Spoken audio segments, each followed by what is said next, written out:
Hey, Coach Trevor Gross from CUTigers.com. Do you get the sense from the guys that they're excited about going into their first true road game? Oh yeah, they're excited. Every week's exciting around here. We try to treat every week as a season of its own. And, we work really hard for each and every game. It's an opportunity to play.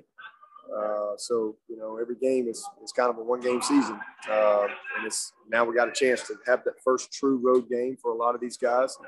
So, yeah, there's definitely a lot of enthusiasm and taking on the road. Hey, Dabo, this is Anna with Clemson 24/7. Just what can you recall about Will Shipley's recruitment? I know NC State was in there for a while, just had a lot of family go there. I guess that's kind of a cool opportunity for him to get the start this weekend there. Yeah, that's kind of cool how it worked out. Certainly no idea how that's going to go, but, he's had back-to-back weeks. He's been our, player of the game and he's earned the opportunity to start. It just happened to be this week. But, knew there was ties there when that started, but I think it came down to us in Notre Dame in his recruiting process. But happy for him to have the opportunity to get his first start up there. Dabo, this is Larry. I think the defense played, I want to say 40 snaps in the second half there, and then what was it, 26 straight at the end? It was something crazy. It seemed like 56. It was like I said, it was a weird game. Murphy's Law took over there at the end for sure.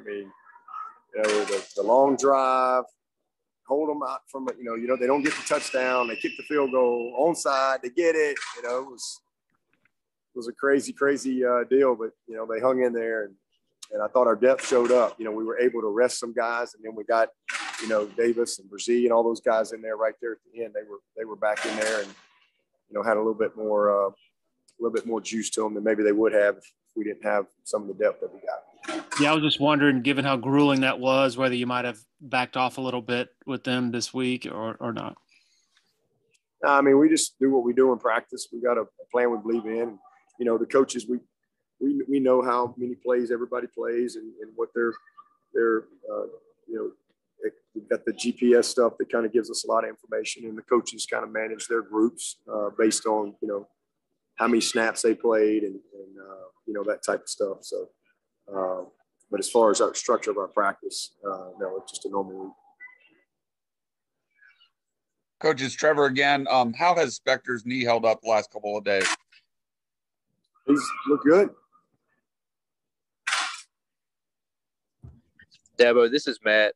Going back and watching DJ last year, it seemed like he did pretty well throwing on the run. Is there anything different this year that you've seen, whether it be mechanics or just confidence or anything you can kind of point to where he's had some troubles with accuracy at times? Well, the nature of the first game was, an issue. Didn't ever got in rhythm, 7 plays in the first quarter, and didn't get in rhythm, and Georgia had a lot to do with that. And then, got better. He got better in the second game. Not perfect, but got better. And then this past game, he played his best game.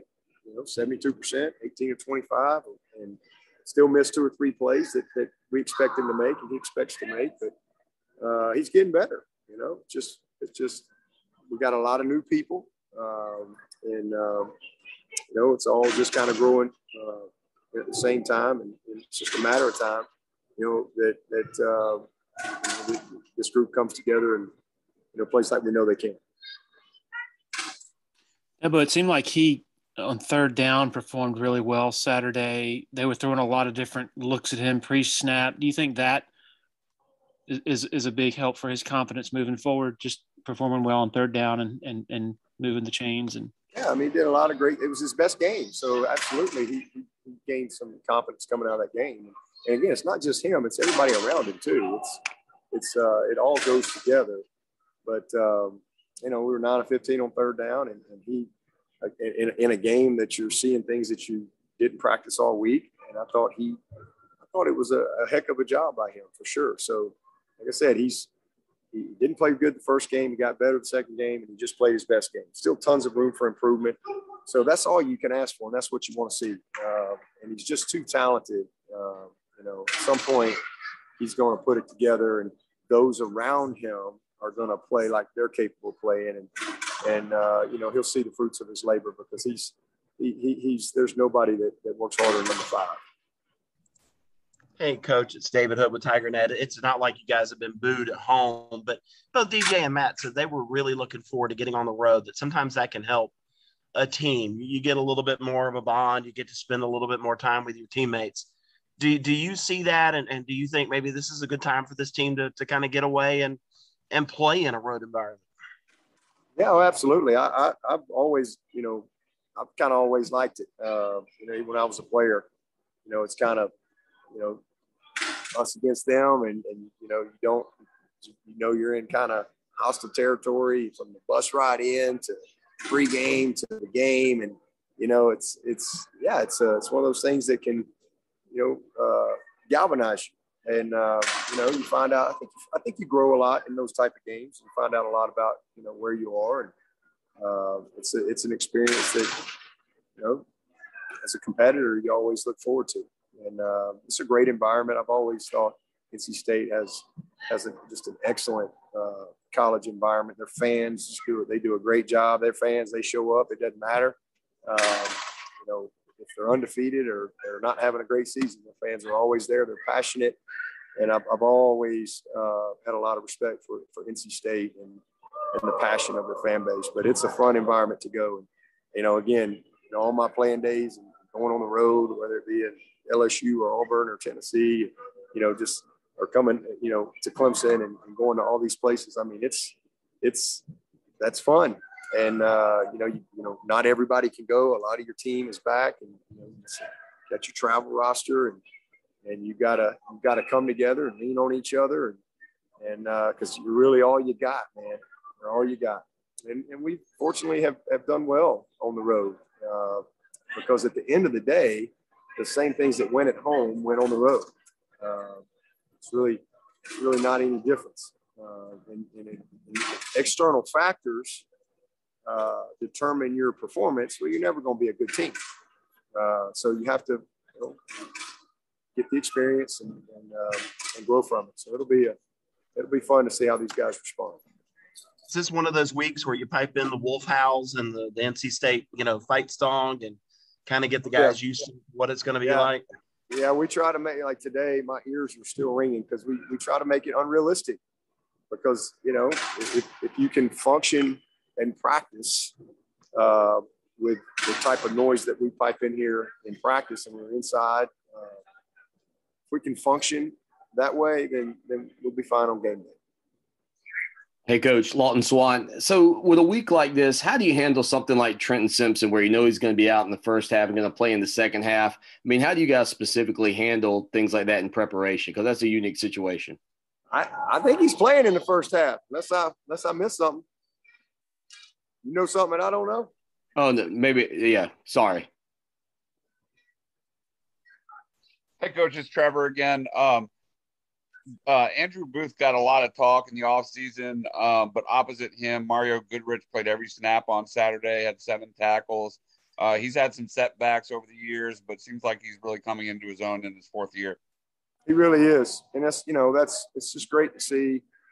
He had to grow up a little bit when he got here. And then it was staying healthy and really being detailed in what he does. And man, he's just come a long way. And super, super proud of him. He's playing very well for us, incredibly consistent, and just really, really proud of the leadership that he's providing day in and day out. He's showing up. He's the same guy every day. He's about his business. He's detailed in his work, and he has a sense of urgency to him. So I'm just really proud of him. He's got an opportunity. He's earned it, and he's taking full advantage of it.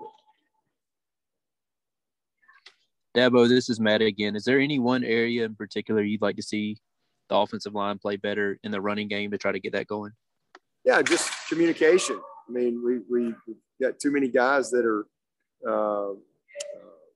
that should be blocked unblocked, and it's one thing to get beat on a block. It's another thing when we're not targeted properly because we didn't communicate. Somebody didn't get the point, and we're working to the wrong backer or whatever. So just just cleaning up our communication is the main thing. These guys are playing hard. I mean, this is a group that plays physical. They're tough. Their effort is great. And if we had guys that didn't care or whatever, it'd be different. But man, we got great young men that care deeply.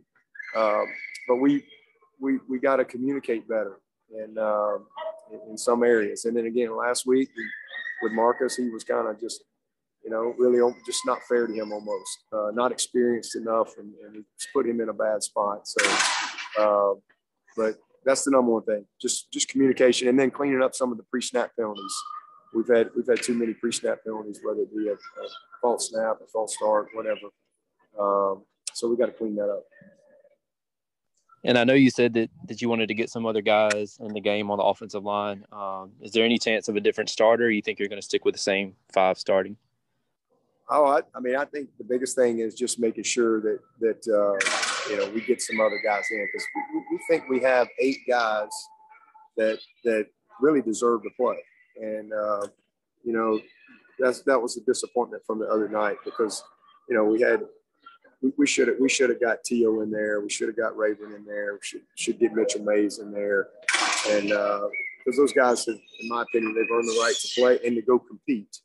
And not that anybody's perfect, but they need the opportunity to go compete. And if we could ever get Trotters, can only play right guard for us right now. But once he gets a little bit further along with that hand, he's one of the more functional players we have, and very smart, very technically sound, very fundamentally sound. So it's just a matter of time getting him back rolling as well. And then Trent Howard's coming. He's really growing and earning our trust as well. Take 1 or 2 more for Coach, if anybody has any. Coach, does Thayer Thomas, number 5, remind you of Hunter Renfro a little bit? Yeah, I mean, he's a great player. He's dynamic, does everything, returner. They throw screens to him, a lot of option routes. He's great after the catch. He's a tough kid. So, I mean, he's very savvy, like Hunter was. I mean, very, very savvy kid. He's played a lot of ball. And again, just, kind of a fearless player. Really good player. Really good player.